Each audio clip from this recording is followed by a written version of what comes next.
Alright. This is the last one. Written by Hammer Maiden and Anonymous. So this was actually a collaboration for Hammer Maiden. It's not one of the main ones because looking up here I can see it is not. But the last one we had of Hammer Maiden was quite a time ago. To be exact, 799 ago. Because it's a 2000, which was the Yellowstone park that rewinds the world, I believe. That's what it was, if I recall correctly. Yeah. It was like the Yellowstone geysers, and that rewinds the world. Okay. This one is called the Navigator. The last one. Before I know it, we're going to read this for like 12 minutes and then we should be done. Object class Thaumiel. Hey, another Thaumiel. Nice. Special containment procedures -1, -2, -3, -4 are contained in separate anomalous item storage lockers at 4 separate Foundation facilities. Site 77, Site 48, Site and Site. No personnel under level 3 clearance may be made aware of the precise location of more than one item. No personnel under level 4 clearance may be made aware of the location of more than 2. Access to the complete records of SCP-2799 locations is restricted to level 5 personnel. And here we have -3. Very beautiful pocket watch. Very beautiful pocket watch. Archived operational procedures. While in operation, SCP-2799's surveillance feed must be observed continuously by at least 2 researchers, with 1 D-class personnel held into confinement within 2 meters of the device, rotated monthly. In the event of any rapid movement from any SCP-2799 components, designated level 4 2799 navigators are to access the device and interpret the heading and latitudinal information given by SCP-1 and 2 and 4. Wait, no, -1 and 2. -4 may only be separated by designated level 5/2799 skipper of Psi Index 4 or higher. All 4 objects must be within 5 meters of one another to acquire a new target. Either the project skipper or navigators shall interview the D-class subjects assigned to SCP-2799 for record-keeping purposes. As soon as the location is identified, a team consisting of no less than 2 Foundation Fields agents are to be dispatched to the designated area to investigate possible anomalous activity. Additional information may be divulged at the discretion of SCP-2799's HMCL supervisor. Standard retrieval procedures for anomalous item investigation and retrieval remain in effect for any new anomalous object discovered through the use of SCP-2799. Description: SCP-2799 is a set of antique Portuguese nautical navigation equipment, including a brass sextant, -1, compass, -2, pocket watch, -3, and spyglass, -4. All components of SCP-2799 were purchased from civilian companies by the Foundation and displayed no anomalous properties were acquired. The items were first imbued with anomalous properties at the behest of Foundation thaumaturgists in 49. Were used in the recovery of their 4 unknown anomalous objects for containment and study. Project Navigator. During its tenure as a reconnaissance device, SCP-2799 was employed to recover 126 such items and has activated a recorded 173 times. When activated, SCP-2799 will divulge the location of one uncontained anomalous object, person, or event until the anomaly has either been neutralized or successfully contained. Oh! That helps. That helps a lot. The action will always cite Polaris at the given location. The action will give a directional heading from the current location to the location of the anomaly. The action displays the local time at the anomalous location. The force will give a narrow angle view of the anomaly and its local location at its point of reference. Using this information in conjunction with Mercator projection maps has a 100% success rate in determining the location of an anomalous phenomena. That is very useful.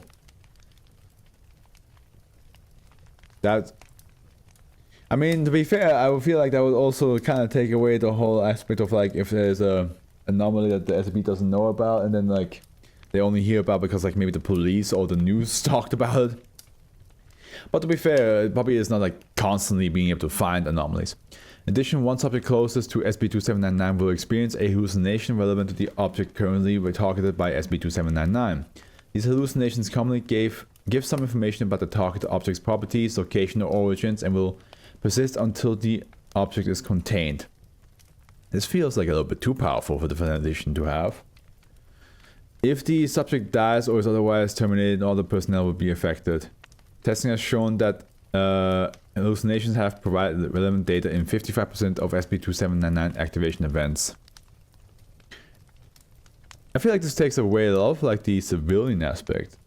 Because like that's like always like the fun part as well a little bit, like, oh, this SCP was found there.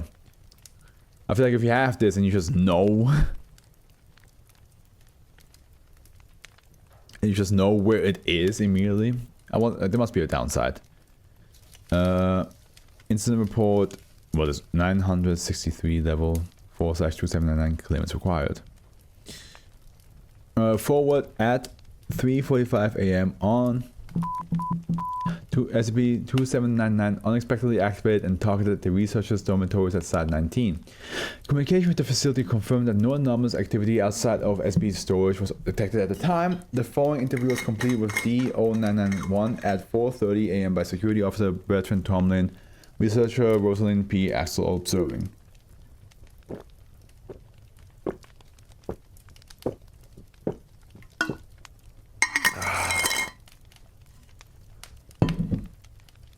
Tomlin, it's my understanding that you are currently experiencing intense hallucination. No one asked me. No one ever asks, but they do it anyway, you know. I think I understand. Can you describe the experience for me? Not one experience, 3 experiences. All of them. Ed. Distress vocalization. It's okay, take your time. Deep breaths. No one asked him. They just took it. They take it every time. Even when the roots run deep. Deep, deep, deep into the bedrock. So deep that they crack it and forms around them. One off. One does all the bleeding. All the bleeding for all of them. No one does all the living. Pardon me. Was that Cain and Abel? No.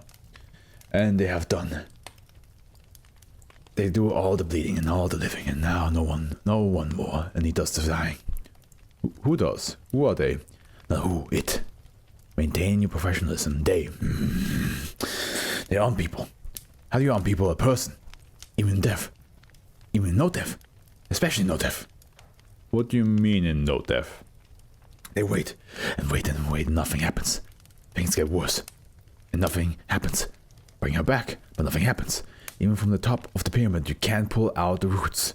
Let them go. Do what they want. Use him like a tool for years. And nothing happens until it doesn't even have a name. Trade faces and places and sexes and races, but never change your mind. Nothing happens. Nothing ever happens. I don't think we're getting anything useful out of this, Bob. Can you turn this thing out of this? Bob, can you turn this thing? The star that burns 3 times as bright burns forever and never and never and never. And you're not asking the right questions. What's the right question? Who's chicken? And what's for breakfast? Following this interview, SCP-076-2 breached containment at Site 19, killing an unrelated number of personnel and wounding others. At the time of breach, Dr. Jack Brown was transporting object EO963 by hand and was among the first KIB killed in breach. Approximately days later, D1-113 task.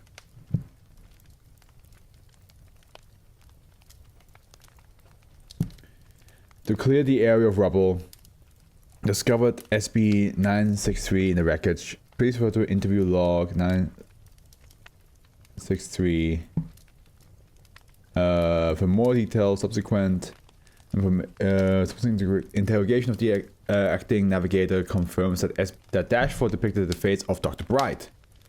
Of I have note, with the above incident in mind, and other better techniques currently available to us, it is the determination of the Overwatch Council that Project Navigator be cancelled immediately. Implementation of special containment procedures for all equipment associated with the project as outlined in the attached document, is expected to be by the end of this calendar week. In a related decision, Dr. Jack Bright will retain his status as a Foundation employee, and all privileges associated therewith. No special containment procedures will be enacted for his person. SB 963 designates the object containing his consciousness only, and not the consciousness itself. 0512. Which we can also click and open up, but I don't think that's... yeah. I think that's necessary. Then one, due to improved monitoring technologies and greater staffing resources now available, the use of mundane means to detect anomalous objects no longer requires supplementation from Project Navigator. SB 2799 and all sub-designation has been retired and are no longer in use by the Foundation. There are currently no plans to revitalize the project. That makes sense. And that's why we have now people still freaking out when they about SCPs in their world.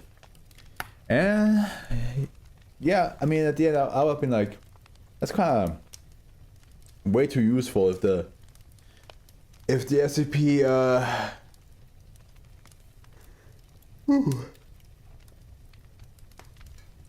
oh, sorry. Now I'm actually tired. It's like 2 in the morning. It would have been too powerful if the SCP can just like, if this SCP can just find every single SCP in the world. So the fact that they're like, hey, we have better stuff, we don't need to use that anymore, they're like, okay, sounds good. But I do wonder now.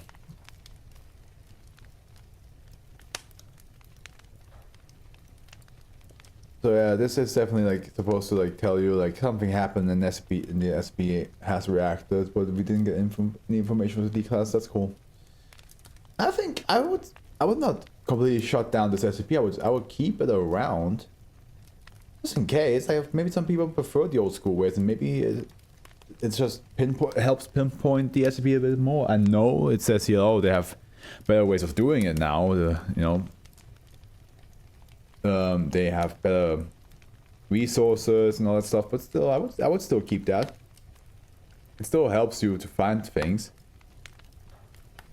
You know what I mean? Of course, at the end, it does sound like it might have been created at a time where, you couldn't just fly over to places or text people. Yeah, the Foundation probably had to go there themselves without any, like, military, or maybe some military, who knows, but they,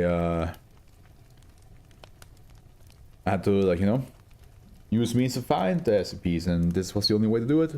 And now we have better things, so it's just kind of like stored away. Alright, we're done.